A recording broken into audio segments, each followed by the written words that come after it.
আকাশবাণী খবর পড়ছি নিবেদিতা লাহিড়ী। প্রথমে বিশেষ বিশেষ খবর। সংসদে বাদল অধিবেশনের প্রাক্কালে সরকারের ডাকা সর্বদলীয় বৈঠক সংসদ ভবনে শুরু হয়েছে। প্রতিরক্ষা মন্ত্রী রাজনাথ সিং বৈঠকে সভাপতিত্ব করছেন।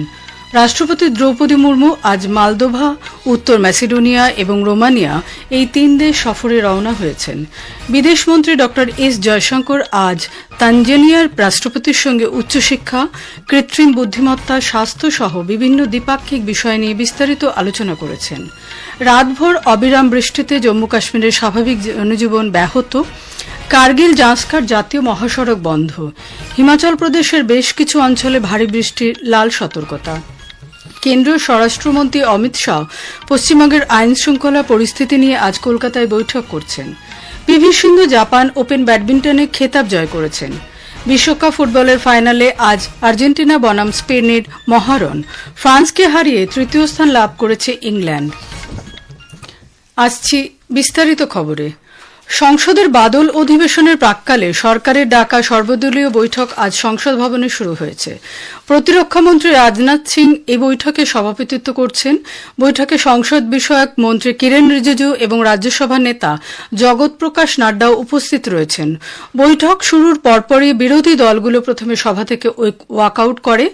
সংবাদ মাধ্যমের সঙ্গে আলাপচারিতায় তৃণমূল কংগ্রেসের সাংসদ মহুয়া মৈত্র জানান যে কংগ্রেস, সমাজবাদী পার্টি, ডিএমকে, জেএমএম, তৃণমূল কংগ্রেস ও আদমি পার্টি সহ সমস্ত বিরোধী দল প্রতিবারের অংশ হিসেবে বৈঠক থেকে বেরিয়ে গেছে।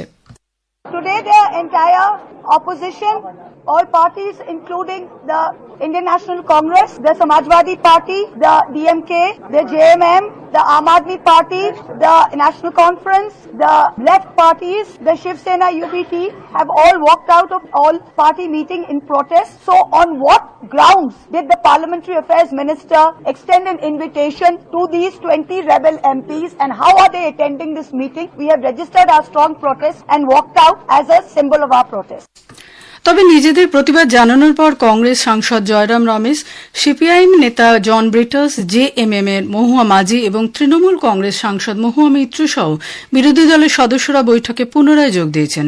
পরে সংসদ বিষয়ক মন্ত্রী কিরেন রিজিজু বলেন, कोई पार्टी या कोई मेंबर अपना जो भी बात रखना चाहता है पार्लियामेंट में पूरा रख सकते हैं। मैं विपक्ष के साथियों को कहना चाहता हूं कि पहले में भी पार्लियामेंट को काफी चलाने में दिक्कत आई थी क्योंकि हंगामा बहुत ज्यादा हुआ था। हंगामा होने से कोई लाभ नहीं होता है और लोग पसंद नहीं करता है।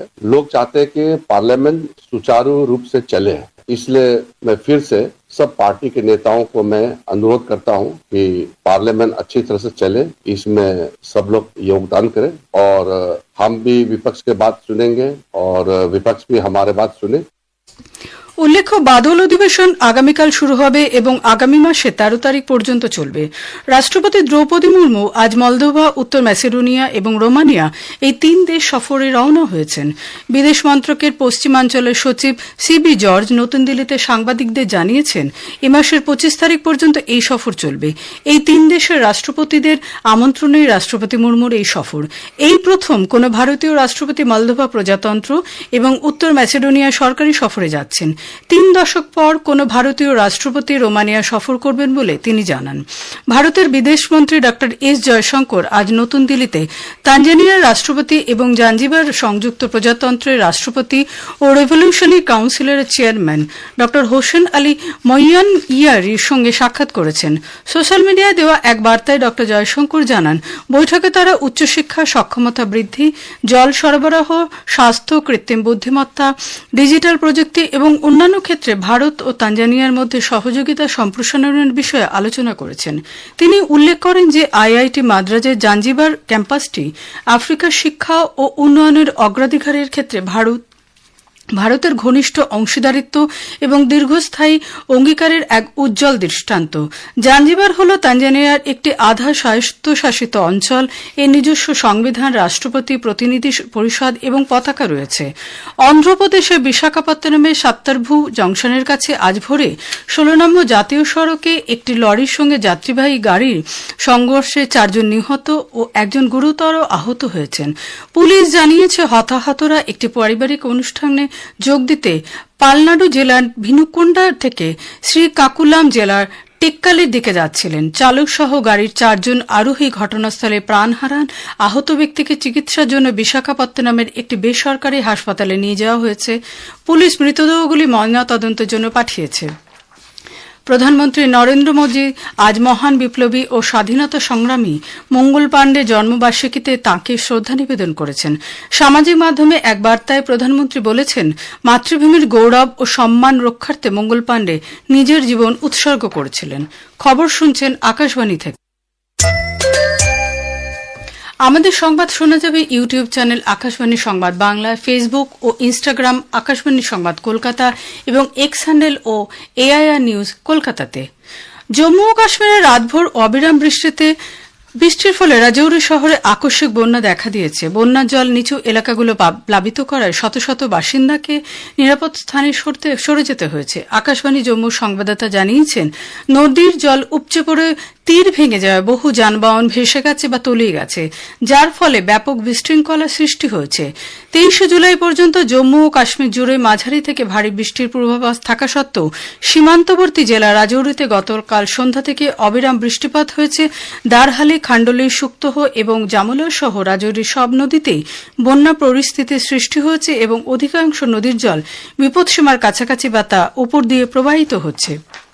এদিকে কাটরা মহকুমা প্রশাসন দুর্যোগ ব্যবস্থাপনার জন্য একটি কন্ট্রোল রুম চালু করেছে। বর্ষাকালের বর্তমান পরিস্থিতি এবং ভারী বৃষ্টিপাত, আকস্মিক বন্যা, ভূমিধস ও রাস্তা বন্ধ হয়ে যাওয়ার মতো জরুরি পরিস্থিতির ঝুঁকির কথা বিবেচনা করে এই কন্ট্রোল রুমটি তৈরি করা হয়েছে।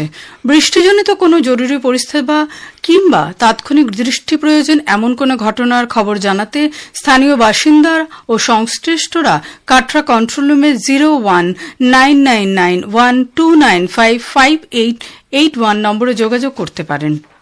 লাদাখের কার্গিল জেলার সাংকু মহকুমার সংগ্রহ গ্রাম আজ আকস্মিক বন্যায় কার্গিল জানুস্কা জাতীয় মহাসড়ক বন্ধ হয়ে গেছে।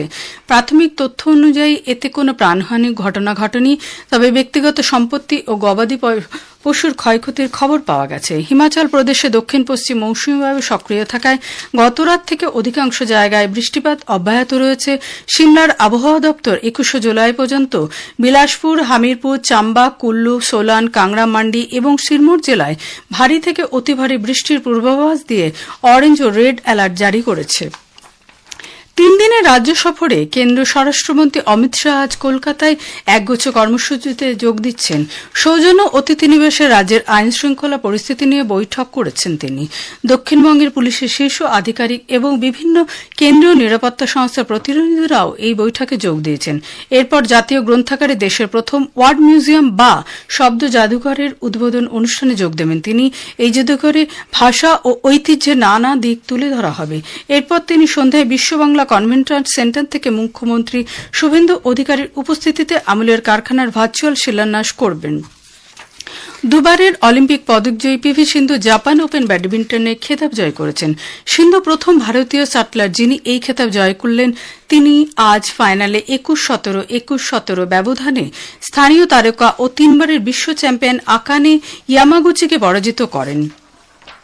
এখন বিশ্বকাপ ফুটবলের খবর। বিশ্বকাপ ফুটবলের ফাইনালে গতবারের চ্যাম্পিয়ন আর্জেন্টিনা আজ রাতে স্পেনের মুখোমুখি হবে। নিউ জার্সি স্টেডিয়ামে খেলা শুরু হবে ভারতীয় সময় রাত 12:30টায়। এদিকে ফ্রান্সকে 6-4 গোলে হারিয়ে চলতি বিশ্বকাপে তৃতীয় স্থান দখল করেছে ইংল্যান্ড। লর্ডসে আজ একদিনের ক্রিকেট সিরিজের তৃতীয় তথা শেষ ম্যাচে ভারত ইংল্যান্ডের মুখোমুখি হবে। খেলা শুরু হবে ভারতীয় সময় দুপুর 3:30টায়। শেষ করার আগে খবরের বিশেষ কিছু অংশ আর একবার। সংসদের বাদল অধিবেশনের প্রাক্কালে সরকারের ডাকা সর্বদলীয় বৈঠক সংসদ ভবনে শুরু হয়েছে। প্রতিরক্ষামন্ত্রী রাজনাথ সিং বৈঠকে সভাপতিত্ব করছেন। রাষ্ট্রপতি দ্রৌপদী মুর্মু আজ মলদোভা, উত্তর ম্যাসেডোনিয়া এবং রোমানিয়া এই 3 দেশ সফরে রওনা হয়েছেন। কেন্দ্রীয় স্বরাষ্ট্রমন্ত্রী অমিত শাহ পশ্চিমবঙ্গের আইন শৃঙ্খলা পরিস্থিতি নিয়ে আজ কলকাতায় বৈঠক করছেন। খবর এখনকার মতো এর পর্যন্তই। এর পরেই শুনুন স্থানীয় সংবাদ। নিউ জার্সি স্টেডিয়ামে খেলা শুরু হবে ভারতীয় সময় রাত 12:30টায়। এদিকে ফ্রান্সকে 6-4 গোলে হারিয়ে চলতি বিশ্বকাপে তৃতীয় স্থান দখল করেছে ইংল্যান্ড। লর্ডসে আজ একদিনের ক্রিকেট সিরিজের তৃতীয় তথা শেষ ম্যাচে ভারত ইংল্যান্ডের মুখোমুখি হবে। খেলা শুরু হবে ভারতীয় সময় দুপুর 3:30টায়।